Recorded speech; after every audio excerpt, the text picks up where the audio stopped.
So what exactly is credit? What is it, and why is it so important?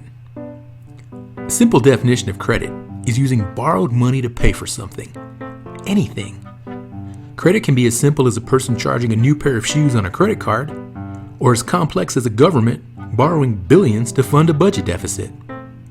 A budget deficit is a slick way of saying a government spends more money in a given year than it collects in taxes, which in the United States has happened in 45 of the last 50 years.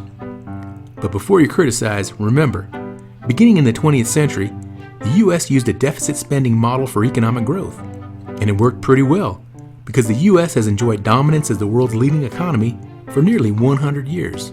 But look out for China. Let's scale down and look at how credit works on a more personal level, like the pair of shoes. In order to borrow money, a lender, usually a bank, faces the risk that the borrower won't be able to pay them back.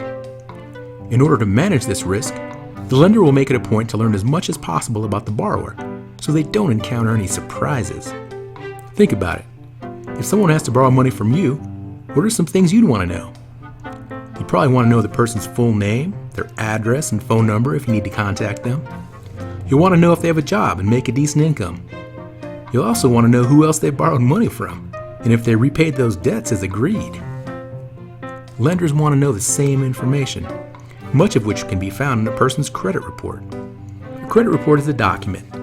It lists a person's track record of paying back debts, kind of like a report card for how well you pay back your bills. One thing to remember is credit is not a bad thing. Credit enables families to purchase things like homes, vehicles, and other expensive items most people could never afford to pay cash for.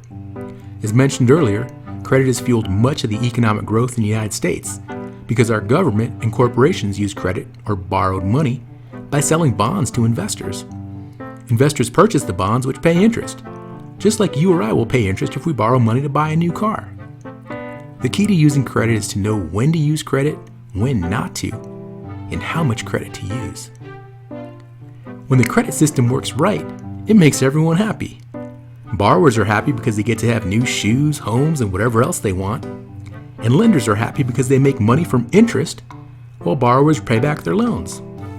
As the money is repaid, they loan it out again, over and over, like a wheel that keeps on spinning. It's all about balance.